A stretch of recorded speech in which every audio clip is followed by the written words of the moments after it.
Now it's a pleasure. Benedikt Wallner, where are you, Benedikt? He is also part of the team. Maschinenring is his organization and Naturraum management, and he will speak also about hedges, how to care for the hedges. Benedikt, the floor is yours. Thank you, everyone. To hear properly, so I want to give that away if that's okay. We need it? Okay. So I have to manage that like our colleague before. How did you do that? Okay. Good morning, ladies and gentlemen. Thank you for spending your attention and giving us the opportunity to give our presentation here. If I may introduce myself, my name is Benedikt Wallner from the Engineering Consultant Office MR Naturraum Management, affiliated with the Maschinenring Niederösterreich-Wien. My colleague and chef, Konstantin Greipel, he wanted to be here today too, is sick due to an influenza. He is not able to be here, and I may apologize for him. The project we want to present to you has the title, I give it a try. Oh, magic, okay. Maintenance of shelter belts and hedges for adaptation to climate change. The project was made possible by our dearest Erwin Slesak from the Lower Austrian Agricultural District Authority by granting us financial and advisory support. Thank you for that a lot, it helps. The title, I have to admit, is a bit spoiling the tension. It's about the maintenance of hedges. But it is also about creating practicable concepts for multi-purpose usages of hedges and shelter belts. And it's about gathering well-grounded data around the theme of hedges and climate change in agriculture.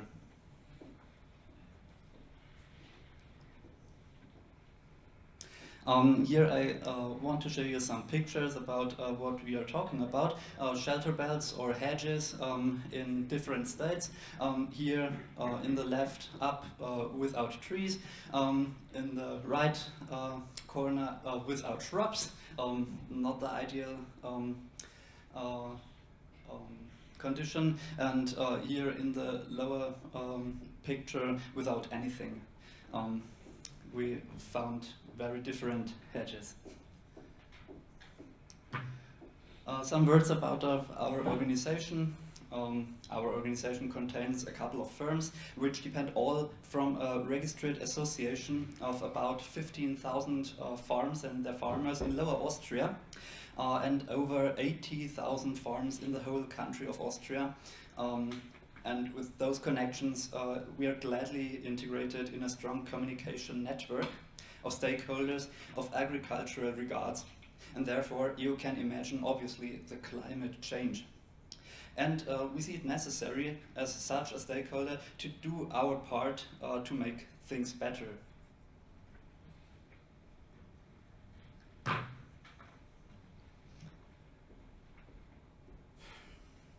In Lower Austria, as many of you know for sure, we are recently facing some serious problems regarding the climate change and the loss of biodiversity.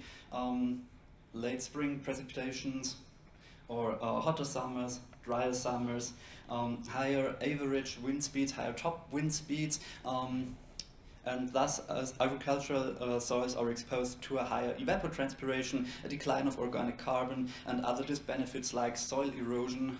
You all know the problems, I guess. Especially the regions of Weinviertel and Waldviertel are dramatically threatened, we know, by those factors, and therefore the crop yields are predicted to decrease in nameable dimensions in the next few years and decades. One measurement that can be done against that are so-called shelter belts.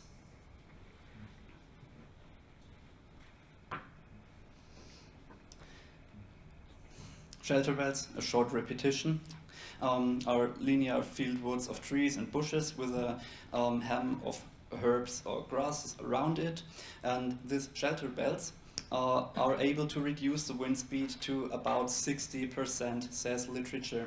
But you have to know, to provide that function, the morphology has to fulfill specific aerodynamical properties which are met almost never because of insufficient maintenance in most cases. One of the main reasons for that is the low to very low acceptance of hedges by many farmers.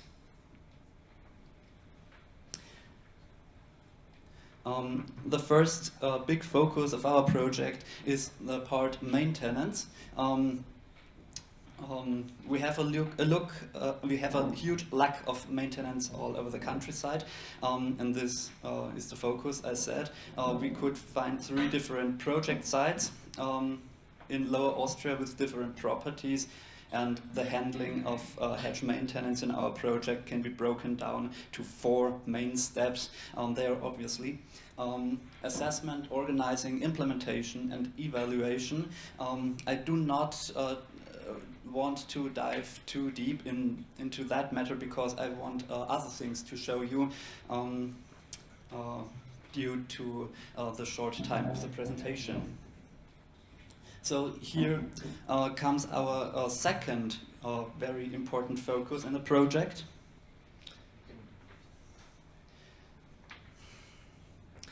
We had to learn establishing shelter belts and hedges is a hot theme among farmers. That has many reasons.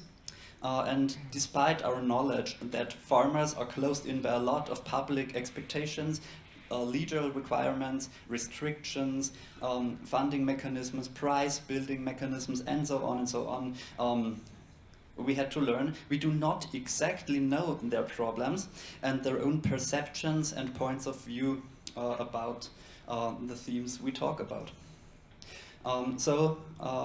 We did a comprehensive survey, and from 11,000 farmers we wrote at, 701 gave answer to our survey, despite the length of 30 questions with multiple sub-questions and the possibility to give 3 individual answers to every question.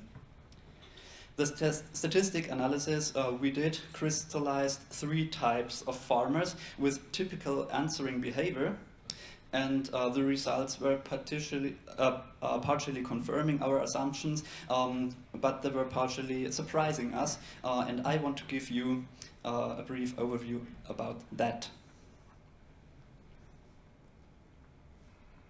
The cluster 1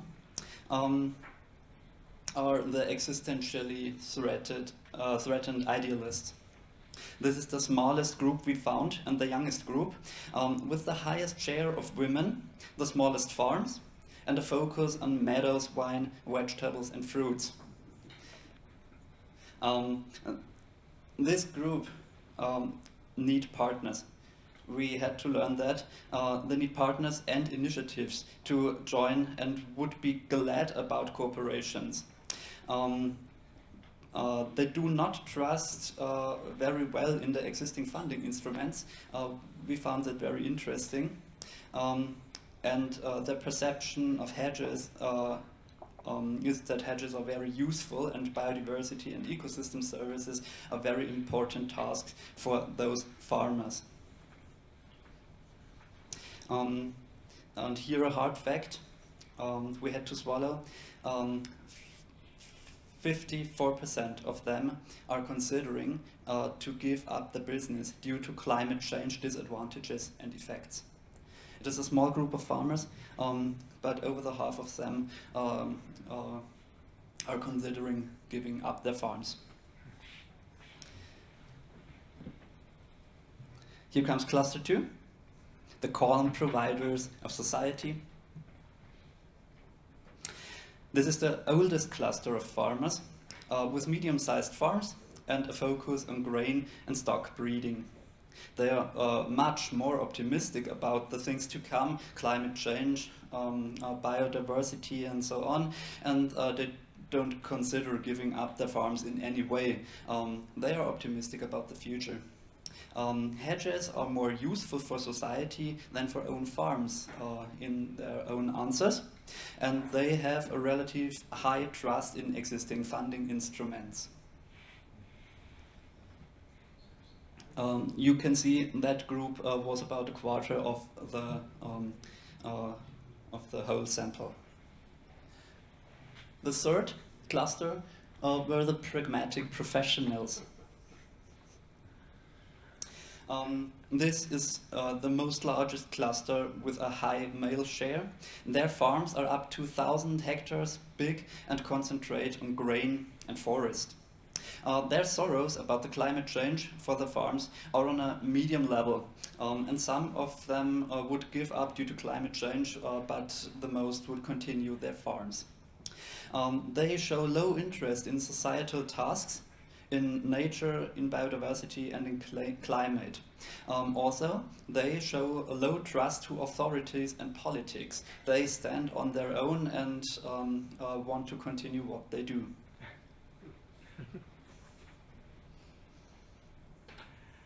Now, the most important findings overall. 7 out of 10 believe that climate change will have a generally negative impact on agriculture in the region. We do know that because we read the studies and discuss it all the day, but we see here the farmers in Austria and Lower Austria are aware of that too. 1 in 2 expect significant losses on their own farm if they do not adapt in any way. 70% feel so threatened by climate change impacts that they are considering going out of business, as I said before, by the clusters. They need to adapt. The need to adapt farms to climate change is very great for 6 in 10, and 1 in 2 have already taken action themselves. But 82% of those actions were without any partners or cooperations, and thus were lacking efficiency. We found a clear tendency to avoid political and administrative stakeholders for partnerships.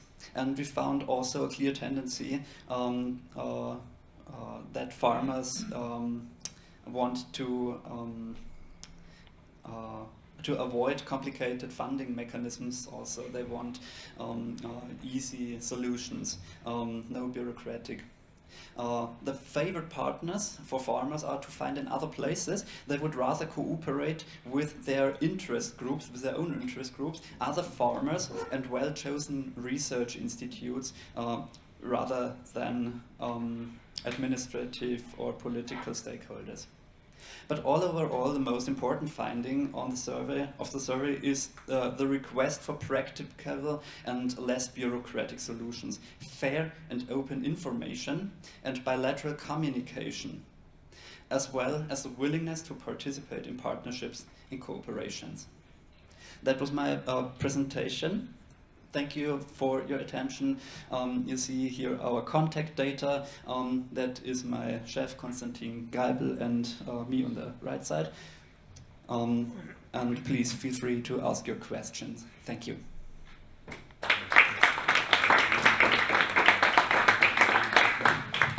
Thank you very much. It was a very great professional presentation of the folio. And for me, one remark was giving up farms. It should be a topic also for conferences, how to avoid that farmers give up their work. Huh? Not only make new ideas, what should they do, that and that, this ecosystem service, but how to have the farmers existing in the next years. Are there any questions? If not, thank you very much. Benedikt, it was a great speech. And thank you. So we also get in the involvement of how many farmers? You have your organization in Lower Austria? About 15,000. 50,000 farmers. 15,000. 15,000 farmers. So it's good to have this strong organization and to have the survey and their opinion. Thank you very much for your work.